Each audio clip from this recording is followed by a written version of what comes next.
Marcus Reed from True Crimes New York City, or CJ from Grand Theft Auto San Andreas. All right, I'll take the role of CJ, and you take the role of Carl. I mean, you take the role of Marcus because I'll take Marcus because I like him more anyway.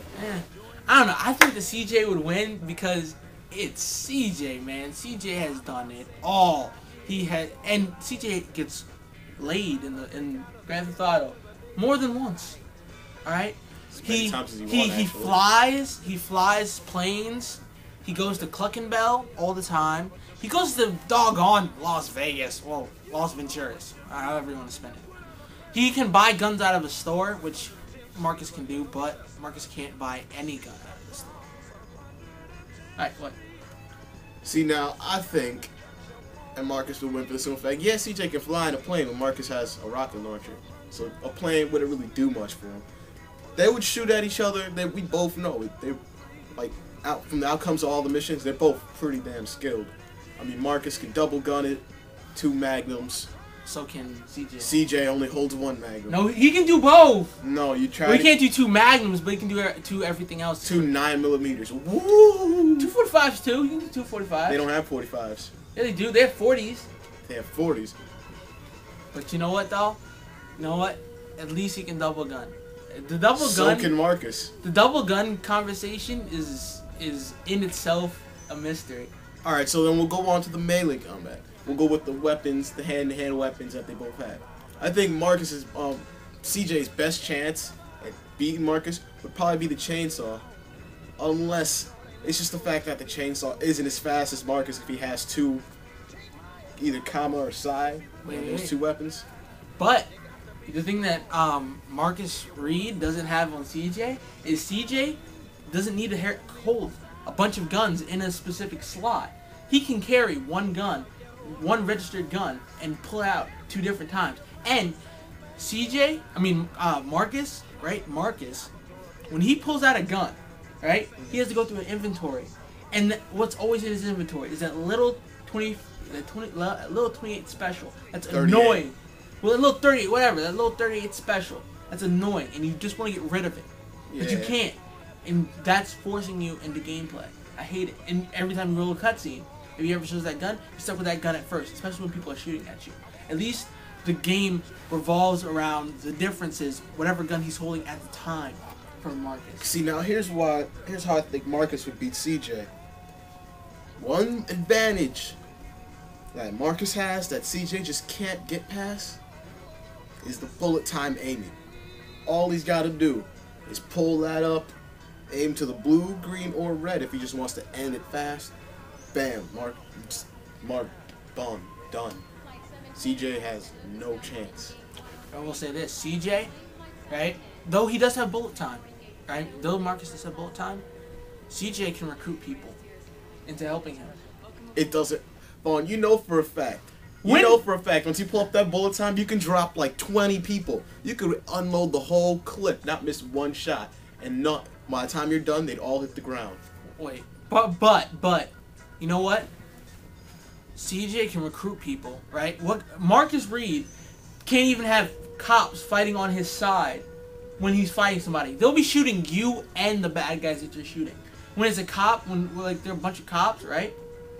You'll be shooting the cops, and the cops will also be shooting at you while you're trying to shoot at the bad guys. So you have to worry about not only the cops, but the bad guys. And that's what I think is stupid about the game. No, we're not going by the game, we're going by the actual characters. If we're going by the characters, Marcus will win for the simple fact that it doesn't matter if there's cops, judges, gang members, ballers, it doesn't matter.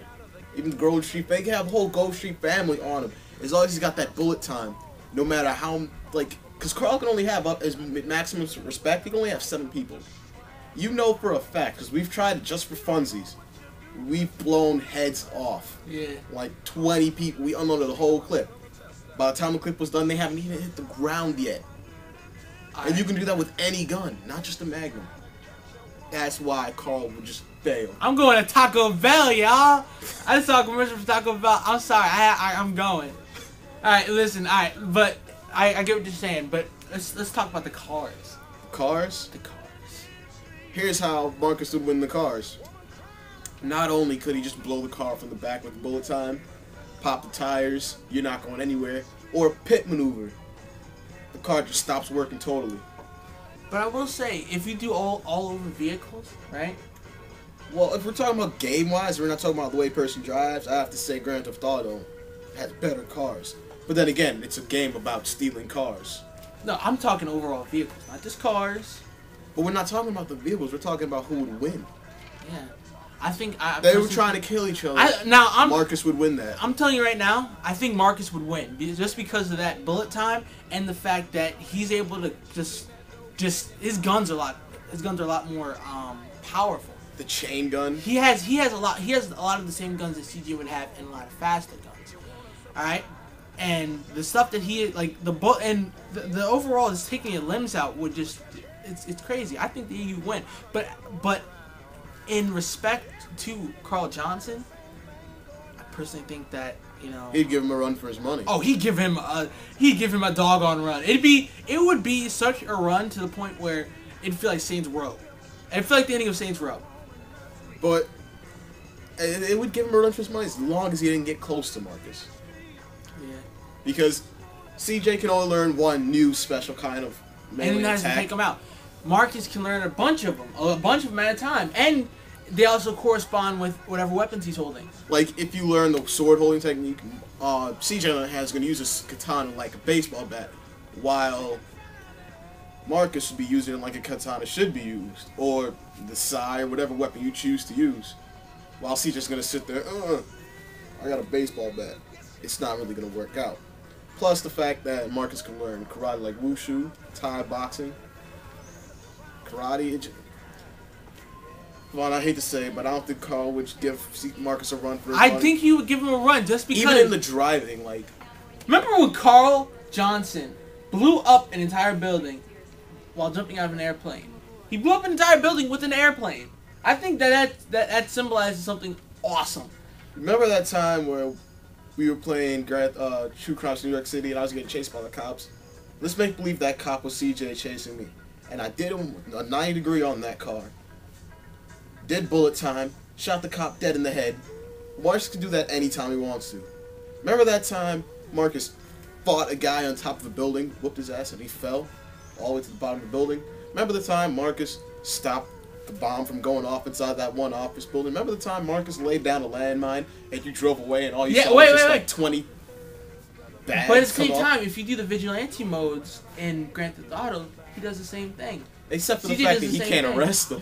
He can't. Yeah, he can. He doesn't. He technically knocks him out. No, he shoots him dead. Or I'm telling you right now. I don't know. I think that the fact that Grand Theft Auto is still going shows that. But we're not talking about the game. We're talking about the characters. If when Activision made True Crimes, this is what I think they did wrong with True Crimes. In the beginning, they started off great. They got it looks like they did the work for a bit. But then around the end parts where they had to make sure everything was going right, they just skipped it. They just like, all right, it's a good game. Let's just go with it. And like the multiple parts in in True Crimes, like the multiple sections in True Crimes LA. You know how you if you had a good cop rating, you'd get 2 other endings. Yeah. Right. That was in True Crimes Streets of LA. That was hard, and it didn't always make sense. Well, I'm talking about New York though. Yeah, I know, but I'm just saying. And it's then like what messes up True Crimes New York is the glitches, in my opinion. Oh. It's not just one of the games, it's all the games glitch at the same point. Like, you'll be standing in the office, and you just turn around, you see all the muscles and, of the inside person. Like, you really detailed the inside of Marcus, but you didn't detail, Well, anyway, I personally, I think Marcus would win, but I think CJ would give him a run for his money. I think Marcus will wipe the floor with CJ, be no run for his money. As soon as CJ roll up with, whatever he has, even if it's a car, he's just going to drive by first. He's going to miss Marcus. Marcus is going to come around, shoot the license plate. The car's going to miraculously blow up. Don't ask me how it happens. It just happens.